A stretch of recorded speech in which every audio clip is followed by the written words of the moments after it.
Mr. Presiding Officer, Mr. Senate President, just to place on record that I would like to clarify that the ruling of the chair of 16 is as to the issue of whether the threshold number of conviction. The matter of whether or not Senators Marcoleta and Senator Estrada should be participating in the process of the trial is another matter that we will have to discuss perhaps in camera or on the floor at a later date, Mr. President. Noted.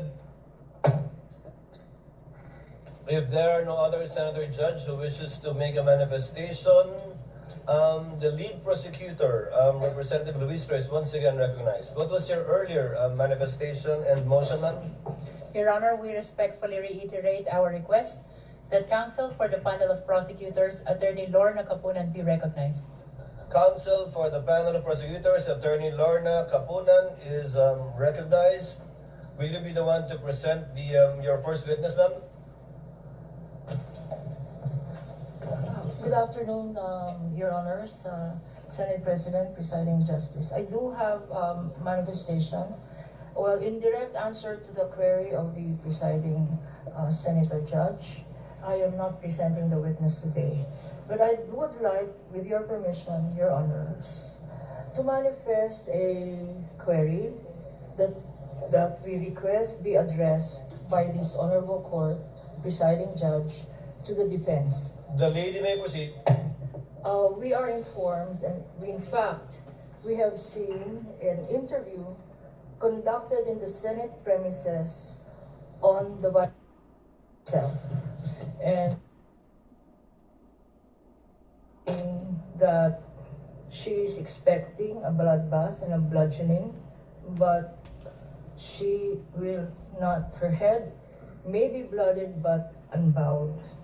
My respectful query, Your Honors, please, which could be directed to the defense counsels, is if the Vice President is in the premises, does she intend to appear personally before this impeachment court? And that is preliminary to another manifestation that I would like to make. Kindly proceed with your next one, counsel. Because the chair is not yet sure if it will even address this to the counsel for respondents or will simply answer the query of the counsel for respondents. This is relevant to the presentation that we will be making this afternoon, Your Honors. This court will recall your own statements, Mr. Presiding Judge, that on Tuesdays, every Tuesday of every week, that the prosecution must indicate who the witnesses they intend to present before this court will be. This is to enable the impeachment court to issue, when appropriate, and if deemed necessary, a subpoena for such witness. And that is my query this afternoon, because an end presentation of witness on the first article that we will be presenting, which is grave threats and acts of sedition, Your Honor. One of the key witnesses, hostile, albeit hostile, would be the Vice President.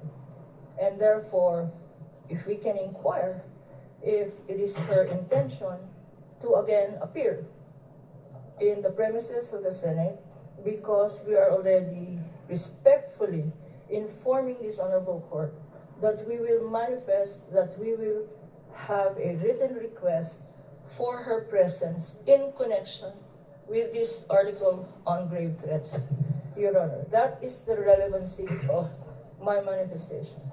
The chair would like to rule on the manifestation and request of the counsel for prosecutors instead of throwing the question to the counsel for respondents, for the simple reason that I do not want to, the parties to engage in a debate before this court. You can very well do that with the presentation of your witness through direct and cross-examination, redirect and recross. To answer, the impeachment rules do not mandate nor require the respondent to attend any hearing or trial of the impeachment court. Whether she was in the building earlier or arrived after, it is totally up to the respondent because from the point of view of the court, she is represented in this court through her counsel already. Should the counsel for the prosecutors desire to call the respondent herself, the court will act on that motion and request once it is made and or filed and need not make a ruling at this point in time. Because of course, when that motion is made, we will ask the counsel for respondent to make a comment and or reply. Thank you, Sir Presiding Judge, Justice, Senator Judge. We yield to the wisdom of your decision. Thank you. With that, we will reserve the right. We are not waiving the right to do call her at the appropriate time and to do file the appropriate request for subpoena ducis tecum and subpoena testificandum. On that matter, Your Honor, I have no further questions and would like to turn over the floor to our lead public prosecutor.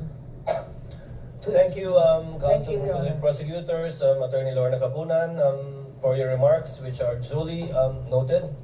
Yes, the lead prosecutor is recognized. Your Honor, as manifested yesterday, the articles of impeachment is divided into 4 teams, and I would like to turn over to the head prosecutor of Article 4, that is threat, the Honorable Lawrence Defensor. May I request that he be recognized, Your Honor. The member of the panel of prosecutors, Congressman the Honorable Lawrence Defensor, is recognized for his introduction of Article 4, I presume. Thank you so much, Mr. Presiding Officer. May I be allowed to make a manifestation to introduce Article 4? Before you proceed, Senator Judge Cayetano is recognized. Before that, I ask for indulgence Cayetano. from the prosecution and the defense.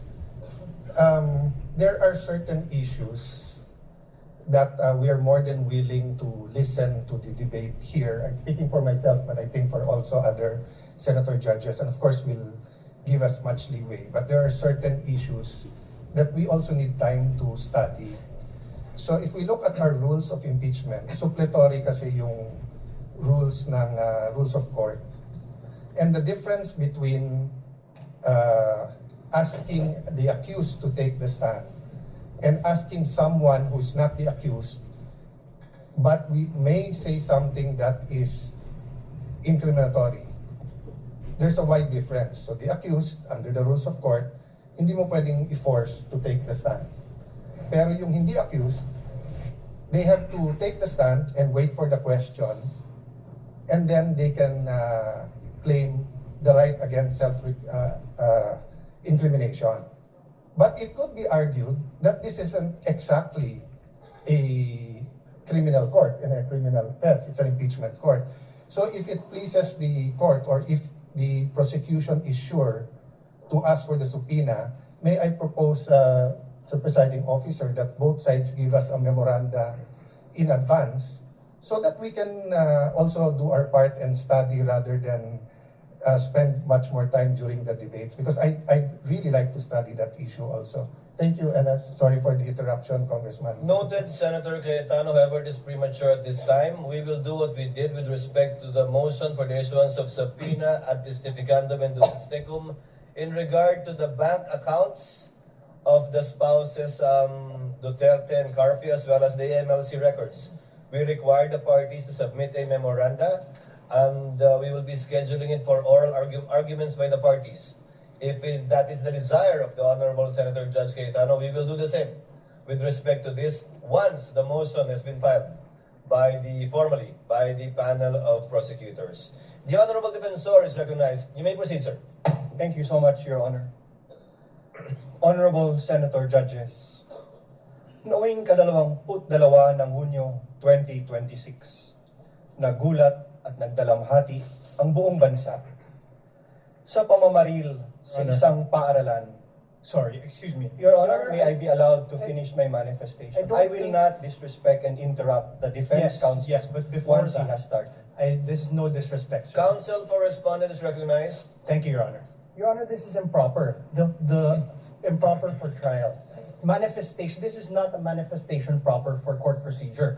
This is object instead them telling a story. This is a narration by the prosecution, which is not allowed. This is not allowed by any rule in any court. Bakit hindi allow? So what, May I be allowed what is to reply? proper is that they present their first witness, and We will be read it. presenting our witness, Your Honor. However, please allow us to freely advocate our position, That's why you're including the defense when it's their turn. We will not Councilor object to the respondent, same. kindly let him finish.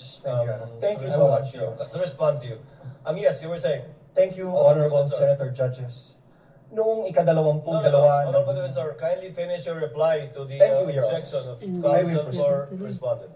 allow us to freely advocate our positions through the proper and respectful discourse. This is not prohibited under the rules. In fact, the court has declared that yesterday, the rules will not comply with the strict procedures of a judicial proceeding. Each article is a separate complaint, and it would be the proper guidance for the senator judges, lalo na po sa ating mga kapwa Pilipino na nanonood, para mas lalo nilang maunawaan ang ipipresenta naming ebidensya. The impeachment is a sui generis. Sui generis dahil kakaiba ito, hindi ito judicial, administrative, o civil o criminal proceeding. Hayaan niyo po kaming magbigyan ng 5 minuto para mailatag namin kung paano namin maipresenta at ang basihan namin sa pagpresenta ng aming ebidensya. Your Honor, may I respond? The presiding officer should rule. Although indeed we will interpret the rules liberally, and although indeed this is a sui generis proceeding, neither will we allow any dilatory moves and/or tactics, and I will bind and hold you to your 5 minutes, Honorable Defensor. Absolutely, And Your you will Honor. clock it. Your Honor, we will may- afford the same opportunity to the counsel for respondents when their turn arrives. Thank you, Your Honor. May I proceed, Your Honor? You may proceed. Honorable Senator Judges, noong ika-22 ng Hunyo 2026, nagulat at nagdalamhati ang buong bansa sa pamamaril sa isang paaralan sa Tacloban City na ikinasawi ng 3 batang mag-aaral at ikinasugat ng marami pang iba. Ang mga salarin, mga minor de edad, sa kabila ng kanilang murang edad, agad na pumilos ang mga otoridad upang ipatubad ang mga umiiral na batas. Ang mensahe ay malinaw. Ang pagiging bata ay hindi nangangahulugang walang pananagutan. Ang pananagutan ay umiiral, bagamat iba ang paraan ng pagpapatupad nito sa ilalim ng batas. Kamakailan, isang pasahero ang inaresto sa airport at kinasuhan matapos itong magbiro na may bomba sa kanyang